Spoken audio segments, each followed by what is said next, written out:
안나가 읽어주는 한국 단편소설 메밀꽃 필 무렵. 이효석.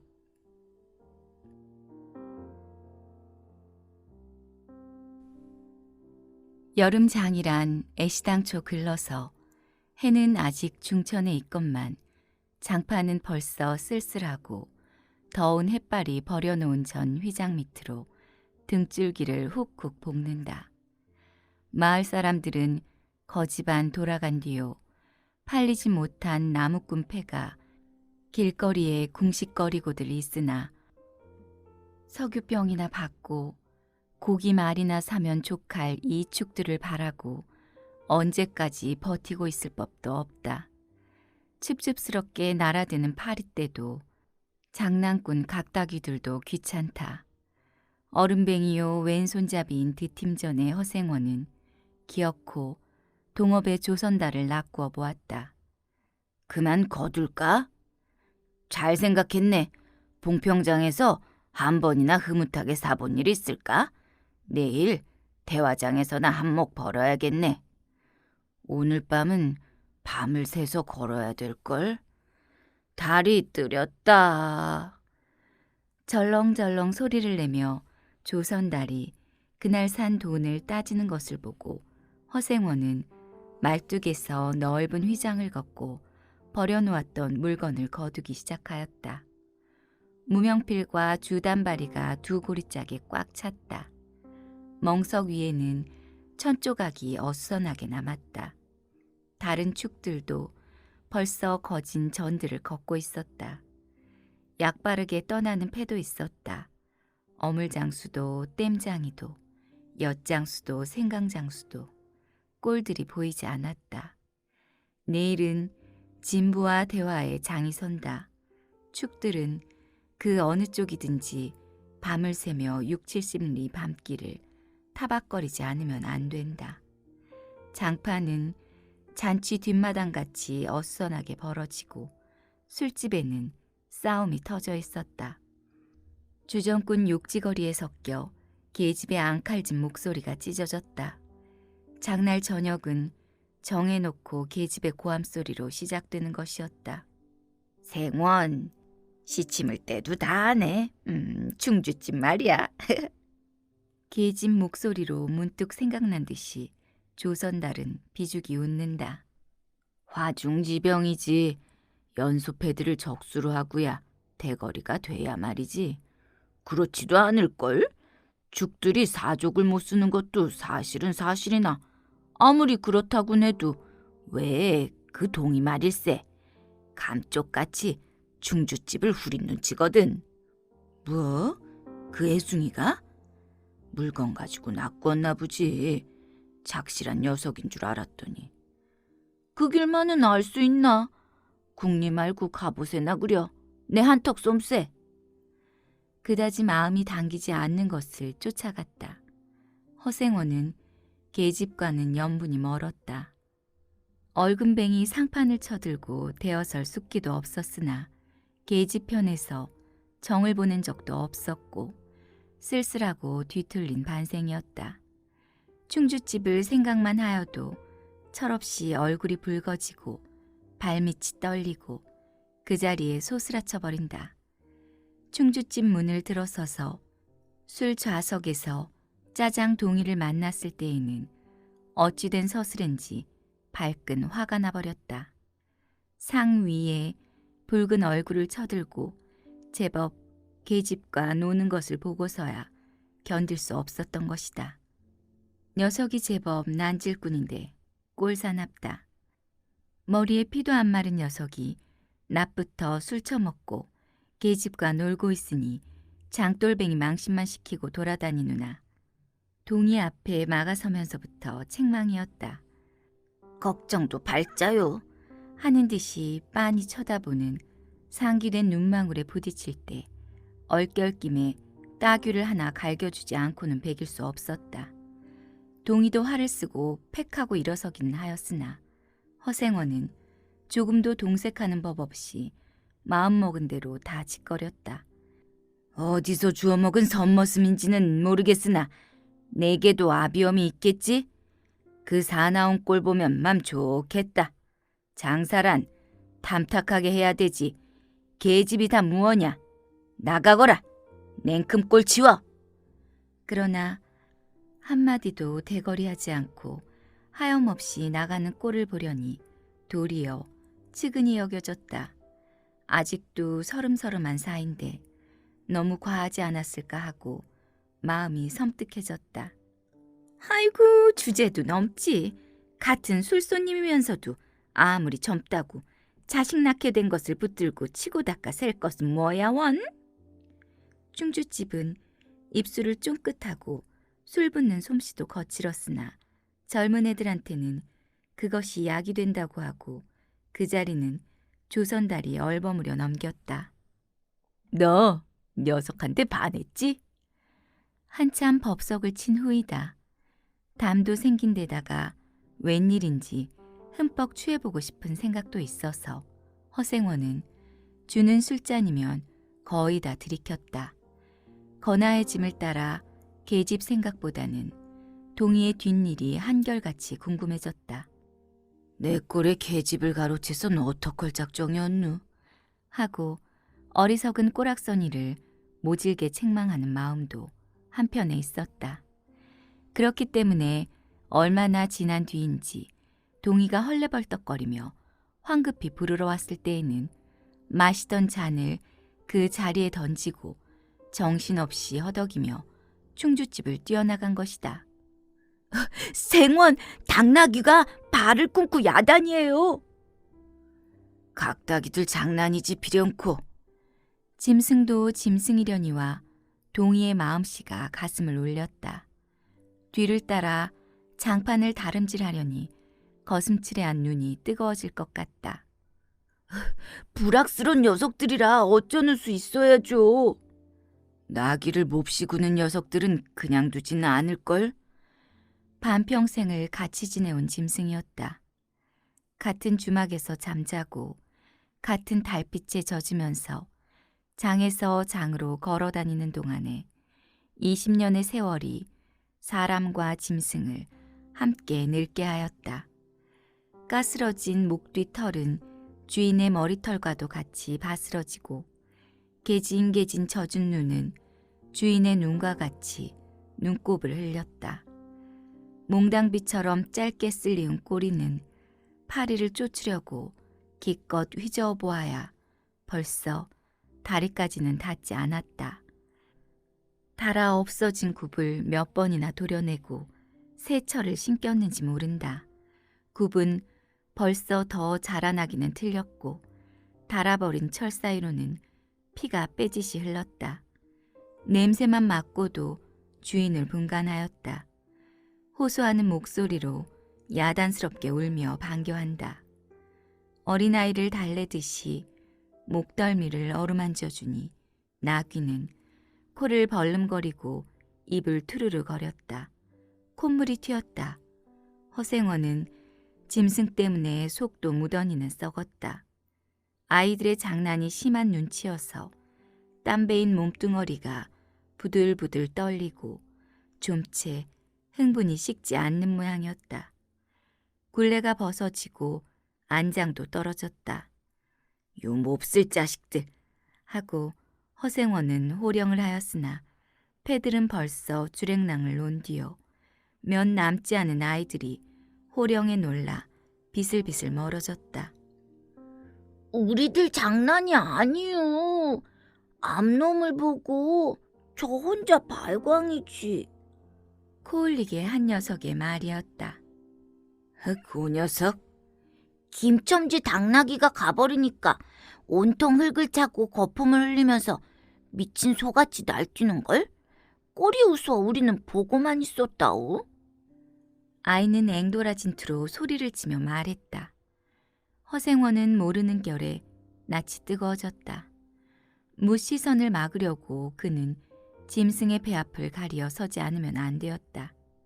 아이들의 웃는 소리에 허생원은 주춤하면서 기어코 견딜 수 없어 채찍을 들더니 아이들을 쫓았다. 쫓으려거든 쫓아보지. 왼손잡이가 사람을 때려? 줄다름에 달아나는 각다귀에는 당하는 재주가 없었다. 왼손잡이는 아이 하나도 후릴 수 없었다. 그만 채찍을 던졌다. 술기도 돌아 몸이 유난스럽게 화끈거렸다. 그만 떠나세. 녀석들과 어울리다가는 한이 없어. 장판의 각다귀들이란 어른보다도 더 무서운 것들일걸. 조선달과 동이는 각각 제 나귀의 안장을 얹고 짐을 싣기 시작하였다. 해가 꽤 많이 기울어진 모양이었다. 드팀전 장돌림을 시작한 지 20년이나 되어도 허생원은 봉평장을 빼놓은 적은 드물었다. 충주, 제천 등의 이웃군에도 가고 멀리 영남지방도 헤매기는 하였으나 강릉쯤에 물건하러 가는 외에는 처음부터 끝까지 군내를 돌아다녔다. 닷새만큼씩의 장날에는 달보다도 확실하게 면에서 면으로 건너간다. 고향이 청주라고 자랑삼아 말하였으나 고향에 돌 보러 간 일도 있는 것 같진 않았다. 장에서 장으로 가는 길에 아름다운 강산이 그대로 그에게는 그리운 고향이었다. 반날 동안이나 뚜벅뚜벅 걷고 장터에 있는 마을에 거지반 가까워졌을 때 거친 나귀가 한바탕 우렁차게 울면 늘 당하는 것이건만 허생원은 변치 않고 언제든지 가슴이 뛰놀았다. 젊은 시절에는 알뜰하게 벌어 돈푼이나 모아본 적도 있기는 있었으나 읍내의 백중이 열린 해 호탕스럽게 놀고 투전을 하고 하여 사흘 동안에 다 털려버렸다. 나귀까지 팔게 된 판이었으나 애끓는 정분에 그것만은 이를 물고 단념하였다. 결국 도로아미 타불로 장돌림을 다시 시작할 수밖에 없었다. 짐승을 데리고 읍내를 도망해 나왔을 때에는 너를 팔지 않기 다행이었다고 길가에서 울면서 짐승의 등을 어루만졌던 것이었다. 빚을 지기 시작하니 재산을 모을 염은 당초에 틀리고 간신히 입에 풀칠을 하러 장에서 장으로 돌아다니게 되었다. 호탕스럽게 놀았다고는 하여도 계집 하나 만나보지 못하였다. 계집이란 쌀쌀하고 매정한 것이었다. 평생 인연이 없는 것이라고 신세가 서글퍼졌다. 일신에 가까운 것이라고는 언제나 변함없는 한필의 당나귀였다. 그렇다고는 하여도 꼭 한 번에 첫 일을 잊을 수는 없었다. 뒤에도 처음에도 없는 단 한 번의 괴이한 인연.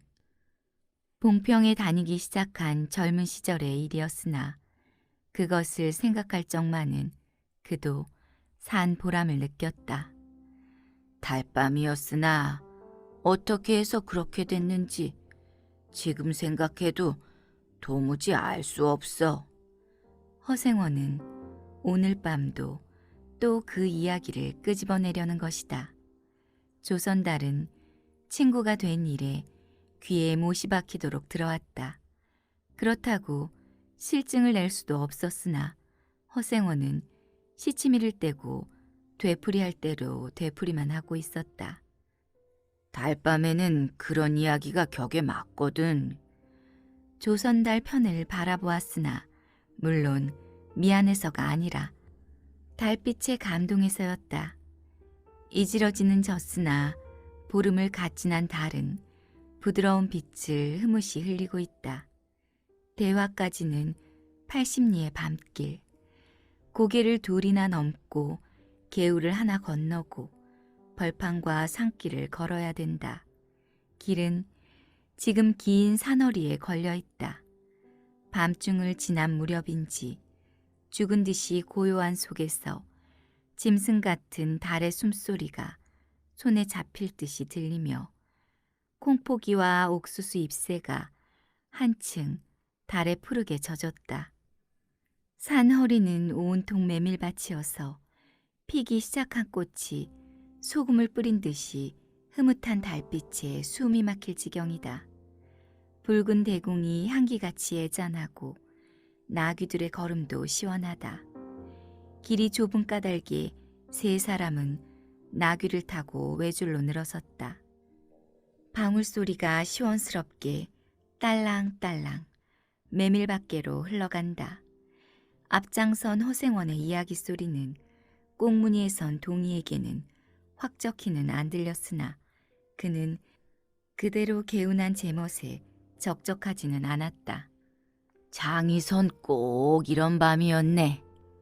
객주집 토방이란 무더워서 잠이 들어야지. 밤중은 돼서 혼자 일어나 개울가에 목욕하러 나갔지. 봉평은 지금이나 그제나 마찬가지지. 보이는 곳마다 메밀밭이어서 개울가나 어디 없이 하얀 꽃이야. 돌밭에 벗어도 좋을 것을 달이 너무나 밝은 까닭에 옷을 벗으러 물방앗 안으로 들어가지 않았나? 이상한 일도 많지.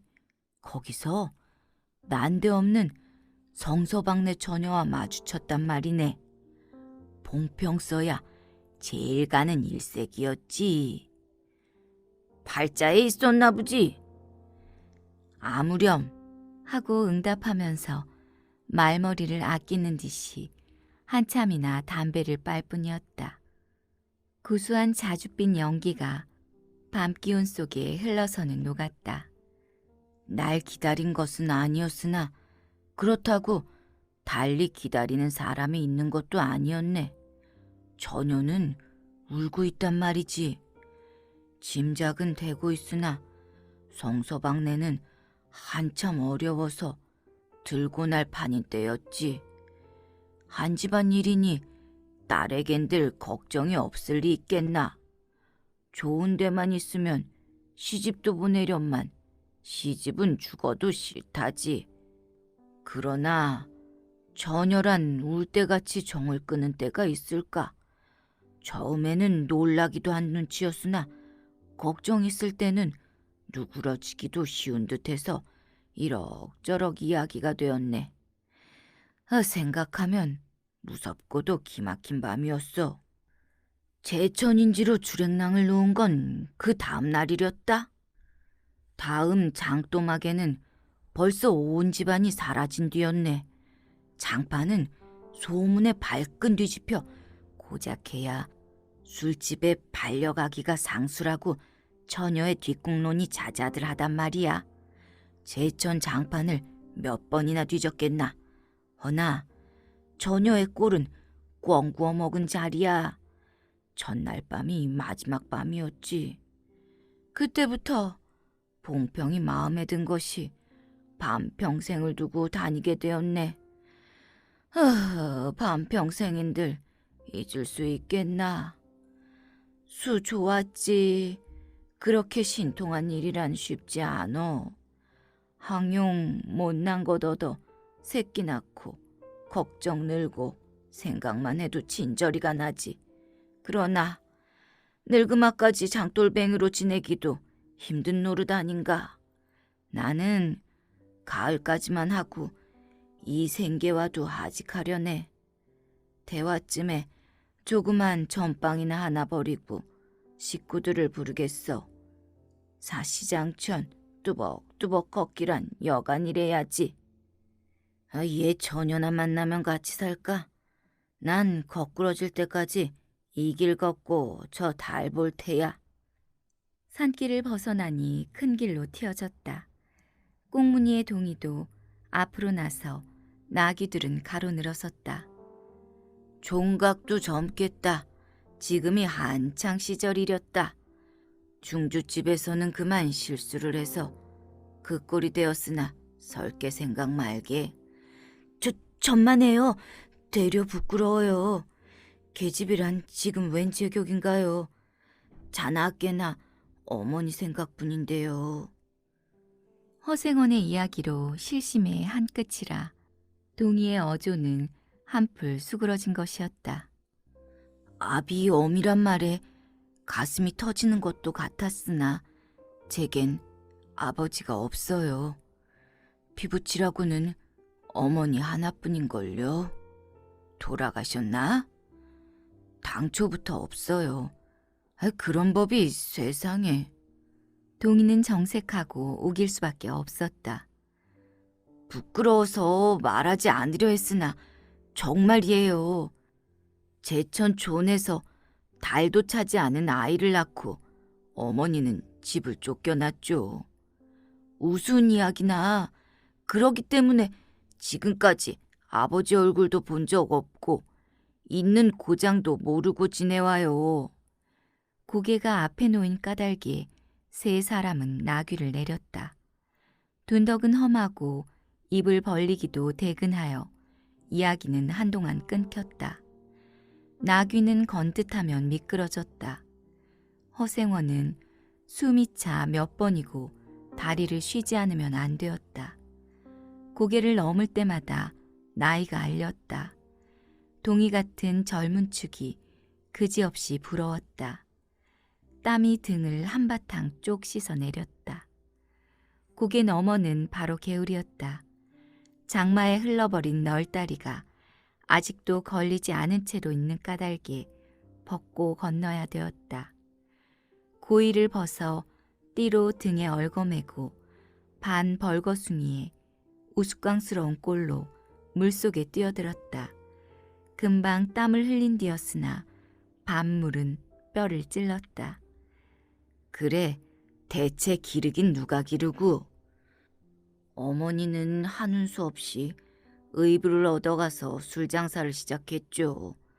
술이 고줄해서 의부라고 전 망난이에요. 절들어서부터 맞기 시작한 것이 하룬들 변한 날이 있었을까? 어머니는 말리다가 채이고 맞고 칼부림을 당하고 하니 집골이 뭐겠소. 18살 때 집을 뛰쳐나와서 이러고 다니고 있어. 아이고, 듣고 보니 딱한 신세로군. 물은 깊어 허리까지 찼다. 속물살도 어지간히 샌 데다가 발에 차이는 돌멩이도 미끄러워 금시에 훌칠 듯하였다. 나귀와 조선달은 재빨리 거의 건넜으나 동이는 허생원을 붙드느라고 두 사람은 훨씬 떨어졌다. 모친의 친정은 원래부터 제천이었던가? 웬걸요. 시원스레 말을 안 해주나 봉평이라는 것만 들었죠. 봉평? 그래, 그 아비성은 무엇이고? 알 수 있나요? 도무지 듣지를 못했으니까. 그렇겠지. 하고 중얼거리며 흐려지는 눈을 까물까물하다가 허생원은 경망하게도 발을 빗디디었다. 앞으로 고꾸라지기가 바쁘게 몸째 풍덩 빠져버렸다. 허우적거릴수록 몸을 걷잡을 수 없어 동이가 소리를 치며 가까이 왔을 때에는 벌써 퍽이나 흘렀었다. 옷째 쫄딱 젖으니 물에 젖은 개보다도 참혹한 꼴이었다. 동이는 물속에서 어른을 헷깝게 업을 수 있었다. 젖었다고는 하여도 여윈 몸이라 장정 등에는 오히려 가벼웠다. 이렇게까지 해서 안 됐네. 네, 오늘은 정신이 빠진 모양이야. 염려하실 것 없어요. 그래, 모치는 아버지를 찾지는 않는 눈치지. 늘 한 번 만나고 싶다고는 하는데요. 지금 어디 계신가? 의부와도 갈라져 제천에 있죠. 가을에는 봉평에 모셔오려고 생각 중인데요.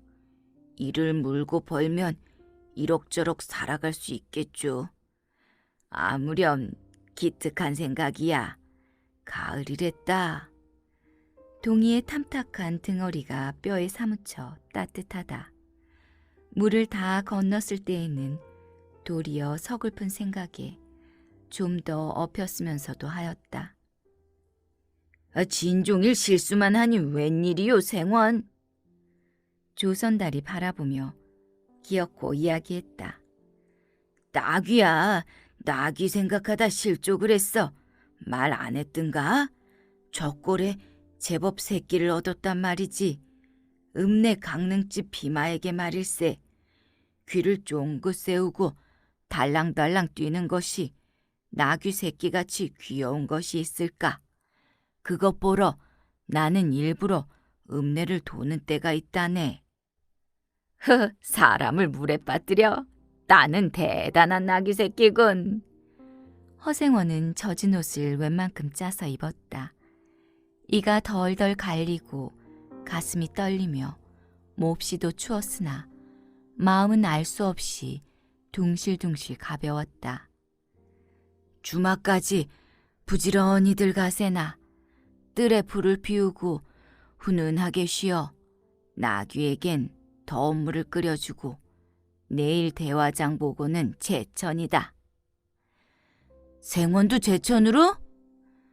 오래간만에 가보고 싶어. 동행하려나, 동이? 나귀가 걷기 시작하였을 때 동이의 채찍은 왼손에 있었다. 오랫동안 아둑신이 같이 눈이 어둡던 허생원도 요번만은 동이의 왼손잡이가 눈에 띄지 않을 수 없었다. 걸음도 해깝고 방울소리가 밤 벌판에 한층 청청하게 울렸다. 달이 어지간히 기울어졌다.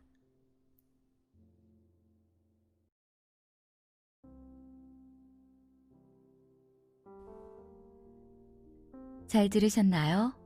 지금까지 안나가 읽어주는 한국 단편소설 중 메밀꽃 필 무렵이었습니다. 저는 책 읽어주는 안나였습니다. 감사합니다.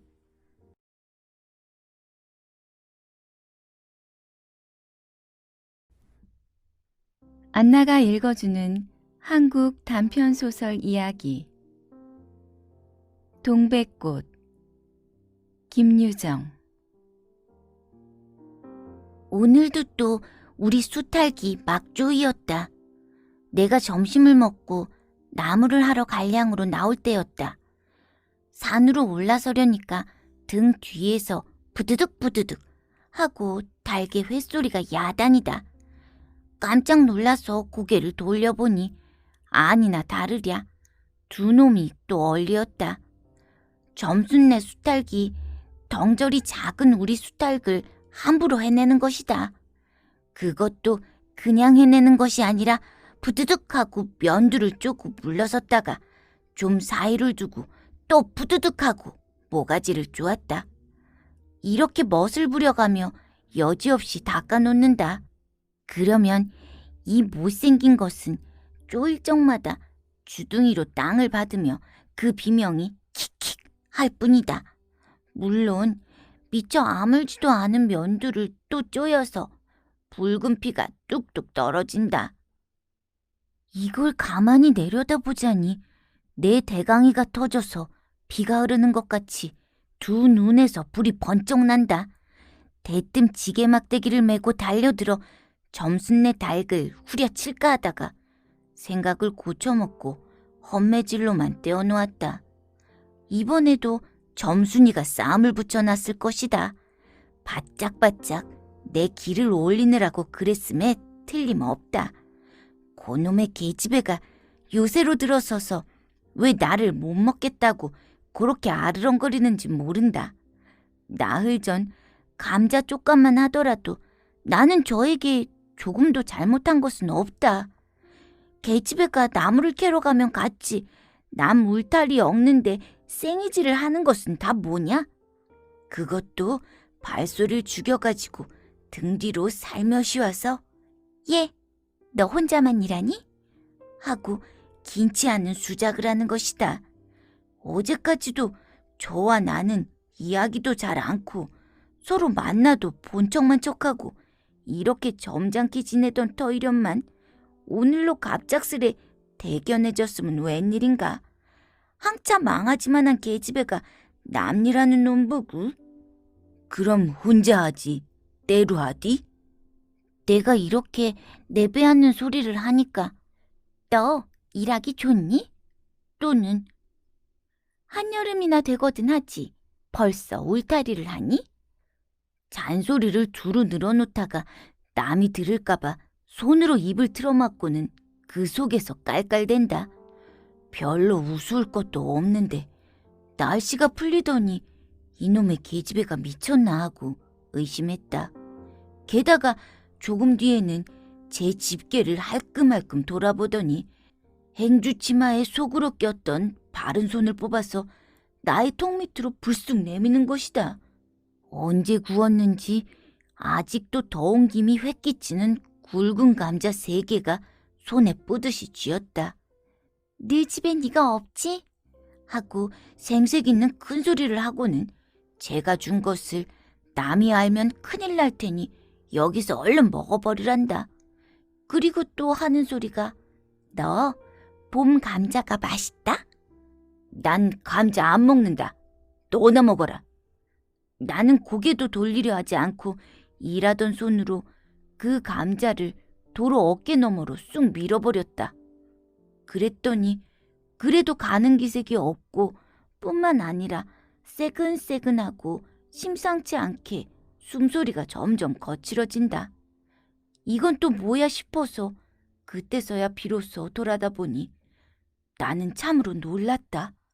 우리가 이 동리에 들어온 것은 근 3년째 되어오지만 여태껏 가무잡잡한 점순이의 얼굴이 이렇게까지 홍당무처럼 새빨개진 법이 없었다.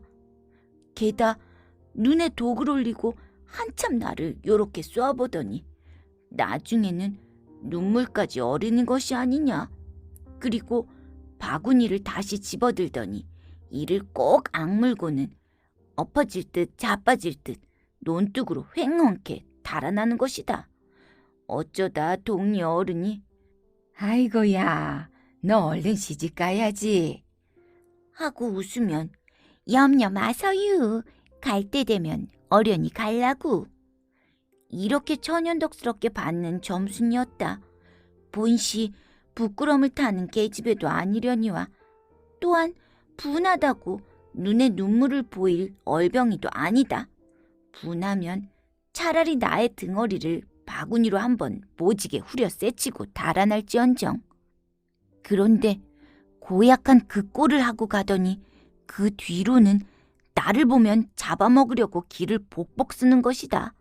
서로 주는 감자를 안 받아먹은 것이 실례라 하면 주면 그냥 주었지.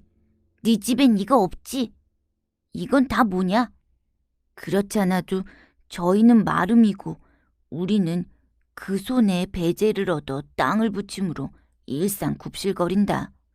우리가 이 마을에 처음 들어와 집이 없어서 곤란으로 지낼지 집터를 빌리고 그 위에 집을 또 짓도록 마련해 준 것도 점순네 호의였다. 그리고 우리 어머니 아버지도 농사 때 양식이 달리면 점순네한테 가서 부지런히 구워다 먹으면서 인품 그런 집은 다시 없으리라고 침이 마르도록 칭찬하곤 하는 것이다. 그러면서도 17씩이나 된 것들이 수근수근하고 붙어다니면 동리에 소문이 사납다고 주의를 시켜준 것도 또 어머니였다. 왜냐하면 내가 점순이하고 일을 저질렀다가는 점순네가 노할 것이고 그러면 우리는 땅도 떨어지고 집도 내쫓기고 하지 않으면 안 되는 까닭이었다. 그런데 이놈의 계집애가 까닭 없이 기를 복복 쓰며 나를 말려 죽이려고 드는 것이다. 눈물을 흘리고 간 다음날 저녁나절이었다. 나무를 한 짐 잔뜩 지고 산을 내려오니까 어디서 닭이 죽는 소리를 친다. 이거 네 집에서 닭을 잡나 하고 점순네 울 뒤로 돌아오다가 나는 고만 두 눈이 둥그랬다. 점순이가 저희 집 봉당에 홀로 걸터 앉아서 우리 씨암탉을 붙들어 놓고는 이놈의 닭 죽어라 죽어. 요렇게 안방스레 패주는 것이 아닌가. 그것도 대가리나 치면 모른다마는 아주 알도 못 낳으라고 그 볼기짝개를 주먹으로 콕콕 쥐어박는 것이다. 나는 눈에 쌍심지가 오르고 사지가 부르르르 떨렸으나 사방을 한번 휘돌아보고야 그제서 점순이 집에 아무도 없음을 알았다. 잡은 참 지게 막대기를 들어 울타리에 중턱을 후려치며 이놈의 기집애 남의 닭 알 못 낳으라고 그러냐? 하고 소리를 빽질렀다. 그러나 점순이는 조금도 놀라는 기색이 없고 그대로 의젓이 앉아서 제 닭 가지고 하듯이 또 죽어라 죽어라 하고 패는 것이다. 이걸 보면 내가 산에서 내려올 때를 겨냥해가지고 미리부터 닭을 잡아가지고 있다가 보란듯이 내 앞에 죄지르고 있음이 확실하다. 그러나 나는 그렇다고 남의 집에 뛰어가 개지배하고 싸울 수도 없는 노릇이고 형편이 썩 불리함을 알았다. 그래 닭이 맞을 적마다 지게막대기로 울타리나 후려칠 수밖에 별 도리가 없다. 왜냐하면 울타리를 치면 칠수록 울섭이 물러앉으며 뼈대만 남기 때문이다. 허나 아무리 생각하여도 나만 믿지는 노릇이다. 야, 남의 닭 아주 죽일 터이냐? 내가 도끼 눈을 뜨고 다시 꽤 호령하니까 그제야 울타리께로 쪼르르 오더니 울 밖에 서 있는 나의 머리를 겨누고 닭을 내팽개친다. 더럽다 더러워. 더러운 걸 널더러 입대 끼고 있으랬냐? 하고 나도 더럽단 듯이 울타리깨를 횡하게 돌아내리며 약이 오를 대로 다 올랐다. 그리고 나의 등 뒤를 향하여 나에게만 들릴 듯 말 듯한 음성으로 치, 바보 같으니. 나는 화가 나서 고개를 획 돌려 바라봤더니 그때까지 울타리 위로 나와 있어야 할 점순이의 대가리가 어디로 갔는지 보이질 않았다. 그러다 돌아서서 오자면 아까의 한 욕을 울 밖으로 또 퍼붓는 것이다. 욕을 이토록 먹어가면서도 대거리 한마디 못하는 걸 생각하니 돌뿌리에 채어 발톱 밑이 터지는 것도 모를 만치 분하고 급기야는 두 눈에 눈물까지 불끈 내솟는다. 그러나 점순이의 치매는 이것뿐이 아니었다. 사람들이 없으면 틈틈이 제 집 수탉을 몰고 와서 우리 수탉과 쌈을 붙여 놓는다. 제 집 수탉은 썩 험상궂게 생기고 쌈이라면 회를 치는 고로 을에 이길 것을 알기 때문이다. 그래서 툭하면 우리 수탉이 면두며 눈깔이 피로 흐드러하게 되도록 해놓는다. 어떤 때에는 우리 수탉이 나오지를 않으니까 요놈의 계집애가 모이를 쥐고 와서 꿰어내다가 쌈을 붙인다. 이렇게 되면 나도 다른 배차를 차리지 않을 수 없다. 하루는 우리 수탉을 붙들어가지고 넌지시 장독깨로 갔다. 쌈닭에게 고추장을 먹이면 병든 황소가 살모살을 먹고 용을 쓰는 것처럼 기운이 뻗친다 한다. 장독에서 고추장 한 접시를 떠서 닭 주둥아리깨로 들이밀고 먹여보았다. 닭도 고추장에 맛을 들였는지 거스르지 않고 거의 반 접시나 먹었다. 그리고 금세는 용을 못 쓸 터이므로 얼마쯤 기운이 들도록 회 속에다 가두어 두었다. 밭에 두엄을 두고 짐 져내고 나서 쉴 참에 그 닭을 안고 밖으로 나왔다. 마침 밖에는 아무도 없고 점순이만 저희 울 안에서 헌옷을 뜯는지 혹은 솜을 터는지 웅크리고 앉아서 일을 할 뿐이다. 나는 점순네 수탉이 노는 밭으로 가서 닭을 내려놓고 가만히 맥을 보았다. 두 닭은 여전히 얼리어 쌈을 하는데 처음에는 아무 보람이 없다. 멋지게 쪼는 바람에 우리 닭은 또 피를 흘리고 그러면서도 날개죽지만 푸드득푸드득하고 올라뛰고 뛰고 할 뿐이고 제법 한 번 쪼아보지도 못한다. 그러나 한 번은 어쩐 일인지 용을 쓰고 펄쩍 뛰더니 발톱으로 눈을 허비고 내려오며 면두를 쪼았다. 큰 닭도 여기에는 놀랐는지 뒤로 멈칫하며 물러난다. 이 기회를 타서 작은 우리 수탉이 또 날쌔게 덤벼들어 다시 면두를 쪼니 그제서는 감때 사나운 그 대강이에서도 피가 흐르지 않을 수 없었다. 옳다, 알았다. 고추장만 먹이면 되는구나 하고 나는 속으로 아주 쟁그러워 죽겠다. 그때에는 뜻밖의 내가 닭쌈을 부쳐놓는데 놀라서 울 밖으로 내다보고 섰던 점순이도 입맛이 쓴지 눈살을 찌푸렸다. 나는 두 손으로 볼기짝을 두드리며 연방 잘한다 잘한다 하고 신이 머리 끝까지 뻗치었다. 그러나 얼마 되지 않아서 나는 넋이 풀리어 기둥같이 묵묵히 서 있게 되었다. 왜냐하면 큰 닭이 한 번 쪼인 안가품으로 호들갑스레 연거푸 쪼는 서슬에 우리 수탈근 찔끔 못하고 막 골른다. 이걸 보고서 이번에는 점순이가 깔깔거리고 되도록 이쪽에서 많이 들으라고 웃는 것이다. 나는 보다 못하여 덤벼들어서 우리 수탈글 붙들어가지고 도로 집으로 들어왔다. 고추장을 좀 더 먹였더라면 좋았을걸. 너무 급하게 쌈을 붙인 것이 퍽 후회가 난다. 장독깨로 돌아와서 다시 턱 밑에 고추장을 들이댔다. 흥분으로 말미암아 그런지 당최 먹질 않는다. 나는 할 일 없이 닭을 반드시 누이고 그 입에다 걸련 물부리를 물렸다. 그리고 고추장 물을 타서 그 구멍으로 조금씩 들이부었다. 닭은 좀 괴로운지 킥킥하고 재채기를 하는 모양이다. 그러나 당장의 괴로움은 매일같이 피를 흘리는데 될 게 아니라 생각하였다.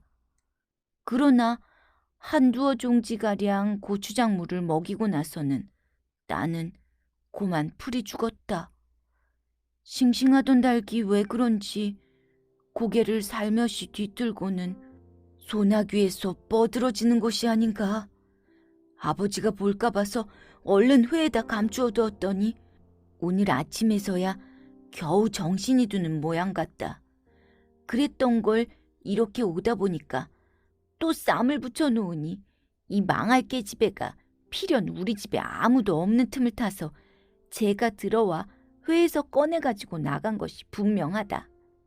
나는 다시 닭을 잡아다 가두고 염려스러우나 그렇다고 산으로 나무를 하러 가지 않을 수도 없는 형편이었다. 소나무 삭정이를 따며 가만히 생각해보니 암만 해도 점순이의 목쟁이를 돌려놓고 싶다. 이번에 내려가면 점순이 등줄기를 한번 되게 후려치겠다 하고 나무를 지고 불이 나게 내려왔다. 거지반 집에 다 내려와서 나는 호드기 소리를 듣고 발이 딱 멈추었다. 상기슬개에 널려있는 굵은 바위돌 뜸에 노란 동백꽃이 소보록하니 깔리었다. 그 틈에 끼어 앉아서 점순이가 청승맞게 시리 호드기를 불고 있는 것이다. 그보다도 더 놀란 것은 그 앞에서 푸드득 푸드득 하고 들리는 닭의 횟소리다. 필연코 점순이가 나의 약을 올리느라고 또 닭을 집어내어다가 내가 내려올 길목에다 쌈을 시켜놓고 저는 그 앞에 앉아서 천연스레 호드기를 불고 있음에 틀림없으리라. 나는 약이 오를 대로 올라 두 눈에서 불과 함께 눈물이 퍽 쏟아졌다. 나무지게도 벗어놓을 새 없이 그대로 내동댕이 치고는 지게 막대기를 뻗치고 허둥지둥 달려들었다.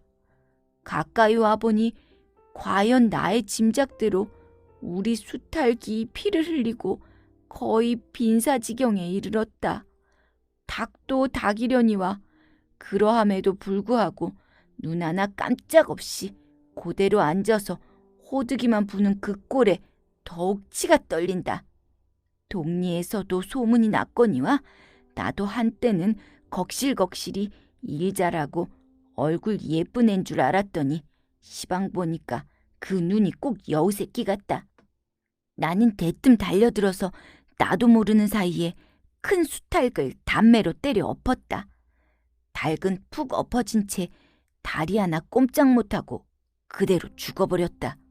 그리고 나는 멍하니 섰다가 점순이가 매섭게 눈을 흡뜨고 닥치는 바람에 뒤로 벌렁 나자빠졌다. 야, 너 왜 남의 닭을 때려 죽이니? 그럼 어때? 하고 일어나다가 뭐 이 자식이? 이게 누구네 집 닭인데? 하고 복장을 떼미는 바람에 다시 벌렁 자빠졌다. 그러고 나서 가만히 생각하니 분하기도 하고 무안스럽기도 하고 또 한편 일을 저질렀으니 인젠 땅이 떨어지고 집도 내쫓기고 해야 될지 모른다. 나는 비슬비슬 일어나며 소매자락으로 눈을 가리고는 얼김에 엉하고 울음을 놓았다. 그러다 점순이가 앞으로 다가와서 그럼 너 이다음부턴 안 그럴 테냐? 하고 물을 때에야 비로소 살 길을 찾은 듯 싶었다. 나는 눈물을 우선 씻고 뭘 안 그러는지 명색도 모르건만 그래 하고 무턱대고 대답하였다. 요담부턴 또 그래봐라. 내가 자꾸 못살게 굴 테니. 알겠어. 이제 안 그럴 테야. 닭 죽은 건 염려마. 내가 안 이를 테니까. 그리고 멋에 떠밀렸는지 나의 어깨를 짚은 채 그대로 퍽 쓰러진다. 그 바람에 나의 몸뚱이도 겹쳐서 쓰러지며 한창 피어 퍼들어지는 노란 동백꽃 속으로 폭 파묻혀버렸다. 알싸한 그리고 향긋한 그 냄새에 나는 땅이 꺼지는 듯이 온 정신이 고만 아찔하였다. 너 말 마라. 그래. 조금 있더니 요 아래서 점순아! 점순아! 이것이 바느질을 하다 말고 어딜 갔어? 하고 어딜 갔다 온 듯 싶은 그 어머니가 역정이 대단히 났다. 점순이가 겁을 잔뜩 집어먹고 꽃밑을 살금살금 기어서 산 아래로 내려간 다음 나는 바위를 끼고 엉금엉금 기어서 산 위로 치 빼지 않을 수 없었다.